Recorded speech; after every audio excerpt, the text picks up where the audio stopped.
This is what I'm writing. The essay I'm writing is about the so-called immigrant Chinese community right. here. Yes. I brought into this a bit of baggage, which is the British here, incredibly bristly. There are a lot of British artists here, but they're not a community, far from it. The French and the Italians are much more like each other, much more. The Chinese seem particularly close from what I've spoken. It seems, and I wonder to some extent whether that's not because of the existence of Chinatown. You know, that already, you know, Chinese immigrants come here, and there's such a powerful Chinese culture here already. Do you think that is relevant? I don't. You know, I think that's maybe your first impression. My impression of the Chinese artist community, yeah. In some sense, yes, they are very much together, and in that sense. But I think there are certain differences, and therefore they don't necessarily hang that well together. I think that if you were talking about the Korean artist community, and not just the artist community, but the whole Korean community, because it's such a small country, somehow their historical experience as South Korea has enabled them to be very strongly supportive of each other, incredibly so. Yeah. Not like Chinese, and not that I've seen of other Asian countries.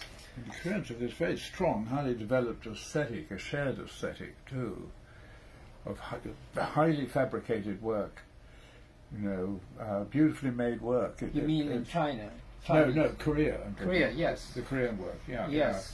Yeah. I can almost recognize Korean work when I see it as compared to other Asian work. Yes, I agree. I think we've exhibited a number of Korean artists because their work is so interesting. They're really into developing a new idea that Nam June Paik gave them the example that you could bring so much to your country internationally if you can create a strong idea like Nam June Paik. Yeah. And so they are very much into striving to find that, and the government is into nurturing those artists because it will help the country. So I even bumped into a Korean corporation in Queens that I never saw before. This corporation had an artist on their staff. And I said, well, what does this artist do for you? He just goes to his studio and works. That's all he does. And I know of no other Asian business which has an artist on their staff who does nothing but make art. I can't think of any European either. Yes. No. Well, I don't know if it's still there, but they were doing that at that time. And he said, no, this is how we work. But that's not typical of, that's not Chinese at all. And there are certain elitists, you see, you saying they work together, but there's a drive among Chinese artists to do something new and unique and special. So that means they're all going in different directions. They're all trying to find something that will, you know, make them a significant player in the marketplace. So the marketplace is having its effect in separating people out in that sense. Just in terms of Renaissance realism, you know, after the Russians had this impact on China, there was so many artists in China learned how to do Renaissance realism and do it incredibly well.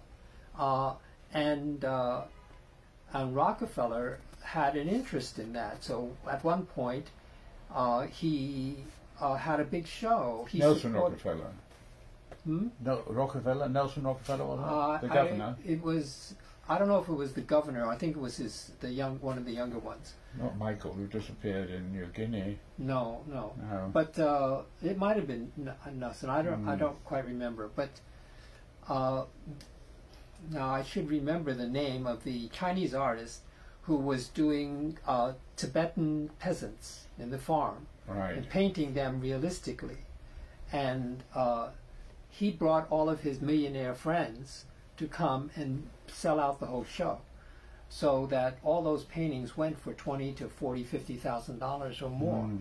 at Grand Central Studio, Galleries. Gallery, yes. Yeah. Yes, and from that gallery, he became an international hit, and that means that probably in 2 days or less, every artist in China knew that they could make a lot of money if they did Renaissance realism. I was there. Went to China. Do you want to take that? No, I don't. During the early years of the, in a way, I guess, post-Mao, the coming of art world. And it seemed to me quite apparent that there are artists working in the tradition you talk of, which is I call basically social Renaissance-derived social realism. But a lot of artists were still working in the ink and the classic ink tradition, including some quite important artists. And I did a lot of studio visits, and there was almost like two camps. I saw nobody doing both. But that's quite a while ago now. In your interview with the chap from Exit Art, it was interesting. You said that you wouldn't feel correct yourself as a curator doing a show that criticised China and a show that criticised America. I don't remember that. What you said, you were being specific about Tibet. I have it with me, oddly enough, because I was rereading it. Who was I talking to? A chap called... he's the director of... I got it right here, you see. A director of Exit Art. He has a name that could be European. Oh, you mean Herb Tam? Yes, exactly. And I don't remember that exact quote. I know that you depending on what kind of point you're trying to make. Oh, you put on the Tiananmen. I never went to the Tiananmen show. I'm not sure if I was in New York when you did that. That was a very important show, yes? Well, we never did a show with that many artists before, nor with such a specific political goal. We wanted to support the students who were protesting the government, and then the government, massacred so many of them in Tiananmen Square in 1989. And I got to talk to Herb Tam a lot about what I was doing with Asian American artists before and after that particular exhibition. But mainly it was about, not Tiananmen Square, but Asian American artists and the kind of pressure they were under. Pressure from this country as Asian Americans. And so it was how to, part of it, the thing is how to understand what our situation was in this country. And the way as I mentioned to you, my experience in undergraduate school, having met this authority in Chinese culture, and then coming into Chinatown and becoming a part of the Asian American movement in the early 70s. That experience led me to want to focus on Asian American art, and how much that would influence a lot of artists, not all artists, and maybe some Chinese artists coming from China after Tiananmen Square. So how they would understand this idea of Asian American art. So for me, I could look at it in a more international way, and that there are many, many, many different experiences that an Asian artist would have, whether they might be born and raised in the United States like me, or maybe be in this country for many generations, or artists recently coming over because of Tiananmen Square, coming from China. So a lot of them, like the artists you met and exhibited, Gao Minglu, not Gao Minglu, Gu Wenda. Yeah. Artists like that keep their focus on China, even though their artwork is influenced being in New York. But still, that's, to me, an Asian American experience. Their work is influenced by being here, and that's essentially it. That's all I'm talking about. Whether you're, born and raised in this country and then know nothing of China, like several of the artists that I've exhibited, then it's it all needs to be brought together and see it that way. So the label of Asian American art only is not the main message. The main message is always the quality of the work and the interest of the work and what the artist is doing. But the label is separate. It's not that. It only helps you to give you a framework. The framework is not the focus. Some people think that the identity of Asian American is the focus in what we're trying to say. No, it's not. I agree. It only is a framework or an area you rope off, and then inside the area you can explore it for what it means to you and your experience. So that's the main focus, is being able to help. The framework helps you to understand what's inside and what artists are doing. And for artists like Zhang Hongtu or Gu Wenda or any of these other artists, how they then depict how they now see China in a very different way. They're looking at China from a point of view in New York City, from the West. And then they can be much more, not feel censored. They can really be explicit as to their criticism. Like Zhang Hongtu was one of the first artists to be very critical of Mao Zedong, and so he's known as the first artist to do so. How's that name spelled, please? Zhang Hongtu, Zhanghongtu. Okay.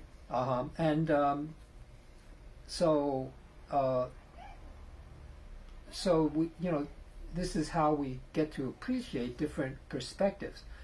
Same thing with Indian artists, how we begin to understand their perspective. But both of Asian countries are coming from this this foundation, this root, in a very I don't want to use the word spiritual. You just call it a more mystical foundation that continues to be the foundation of that culture and a basis for centuries of continuity in their culture. Not like the West, in which it breaks from a certain cultural route, the Mediterranean route, and then sort of ignores its root in the Germanic cultures, the nomadic cultures. So then that's a break which is not well known for most of us. We're not taught that. We're taught, everything is rational, everything is Christian. That's not true. I just wrote a piece for Hyperallergic about a show of young female Chinese artists, which was up at the gallery called she's my friend, Anderson Contemporary, down on. And in the case, I quoted something I thought was quite perceptive by a Chinese writer whose name I don't have, who said that Western art has got a tradition of disruption, whereas other cultures, he mentioned some Mayan culture, and Chinese culture is not a tradition of disruption. That's right. For us, the personal experience is that in the West, it might be a manhood thing, that you become a man when you break from your father and you go off on your own and separate. Whereas in China, I would think, I don't know about in India, you stay in the house of your father, and the house is built so strong that it will last for 3 or 4, 5 generations. So you are always in tune with your parents, and you even great artists would not claim an independent artistic voice until they're quite old, until their 50s or 60s, because they're still following the great masters in the past. So the continuity of the tradition, being in harmony with the previous generations, being part of your family, is essential in China. When you've dealt, I'm sure, on a personal level with many artists who come here from mainland or from Hong Kong, do they seek each other out in your experience? Are they? Is there some kind of community of artists who come from China, mainland China? Well, of course they seek each other out. Yes, they do that. But you have to find people who are speaking your language, so that if they don't speak English, or if they speak Mandarin, they might still be able to speak a little Shanghainese, but maybe not. So, or if they're from Taiwan, then they might seek out other Taiwan artists. So there's that aspect. But that's true of all immigrant artists. It's all artists. And there have been moments when immigrant communities had enormous, but immediately the artists who moved here during the First World War, the Second World War, individuals like Duchamp, Mondrian, had a huge effect on what was going on in America. Do you think the what's going on in Hong Kong now is having the same effect at Tiananmen Square on the art community? John Soy makes an impassioned declaration about the Hong Kong riots whenever at the opening of all of his shows. Well, I haven't heard him. I haven't been to one of his openings, so I don't know about that. That's a hard question to say. We just had a show from Hong Kong artists in Chinatown Soup is a local gallery, and Chinatown Soup. Yeah, that's the name of the gallery, and there were several Hong Kong artists there, and it's the movement in Hong Kong is still going on, and now it's impacted, by this problem. So we are still waiting to see what emerges from that. So much of the impact is about the incident itself, what goes on in the streets, what is the reaction. The artwork is all a part of that, and the ethics of making art is now affected. So your goal is, the goal of the art is to further the movement. It's not to say sell a lot of items in a gallery, and not to be even in a gallery, a commercial gallery, to do the kind of show we just did, called After Before. So After Before tempted to see the inside, the backside, not the thing that gets in the newspapers. How artists and people are relating to each other. How is that happening? So you might see some images in that show of what was going on, but not the clashes between the cops and the people. Rather, the way in which people work together. So for me, there was one artist who gave these incredibly beautiful portraits of the very, very youngest people who had joined the movement, and all of their portraits were with a mask and with goggles, perhaps. But the portraits were so incredibly well done, and when you turn the page, you see a statement they might make, or they might not make a statement about why they're doing this. And it was so intimate between looking in the eyes of those people and hearing what they had to say and realize their commitment, that it brought you on such a different dimension and plane of understanding what's going on in Hong Kong. You had this personal contact with these young people who were giving themselves to this situation. So that was incredibly powerful. And what will come out of Hong Kong because of the art, we have a long way to go to see what will do that.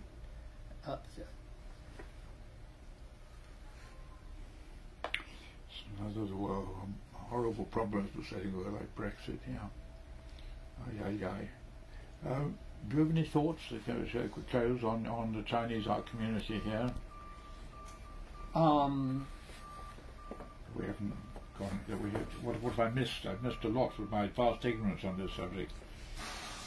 I don't know exactly what is how best to say. I think that one aspect is we as a community is such a small Asian community among the whole country, are struggling like any other immigrant ethnic community. Our Chinatown is hard for it to get on its feet, and whether so many Chinatowns in the United States, so many of them are no longer existing. They've all become dead towns that to try to point out certain artists to become specialized and unique and celebrities. That is, it's very hard to promote an artist to reach that kind of level, which is going through the normal artistic process. But the United States as a whole, the country or the city of New York, right, might find that certain artists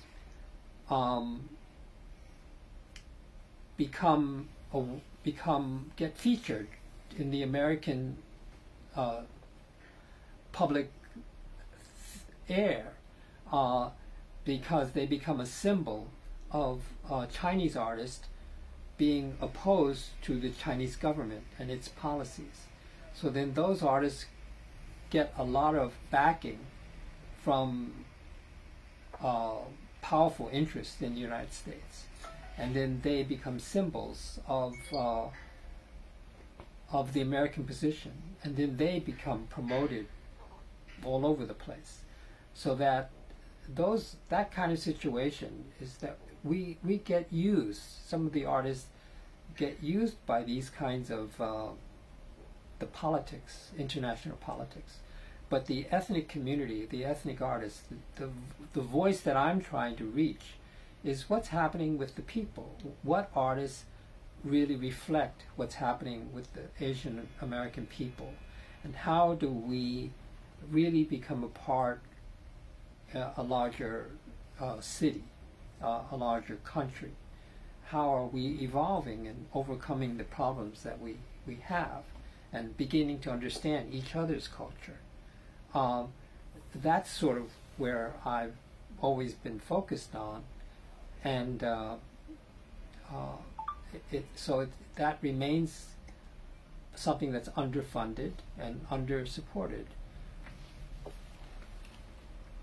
As a deity, this horse as a deity is burned, maybe by the farmers, and have a priest there. They will collect all of these maja into a big pile and burn them, so that they will send the smoke will send a message to heaven and answer the prayers or the wishes of the farmers who might be attacked by various kinds of problems in raising their crops. How's it made? Well, it's a print, and so there are 6 major provinces where they have a unique style of making these deities and Maja. However, in the rural district, where they don't have the money or the travel ability to go to these places where they have a very special printmaking tradition, they will make these things in the village themselves. So what size would that is? This the same is size? this one is like made in the village. Yeah, yeah. Oh, that's an original. That's Yes, that's so these are special folk images that are rural, and then because they're handmade by maybe the farmers or by the priests, drawn or burned. and then they will stamp them out, and then have a ceremony. The ceremony involved in trying to get a message to heaven to address the problem that they're facing. Okay, thank you very much indeed. Sure. I appreciate your time.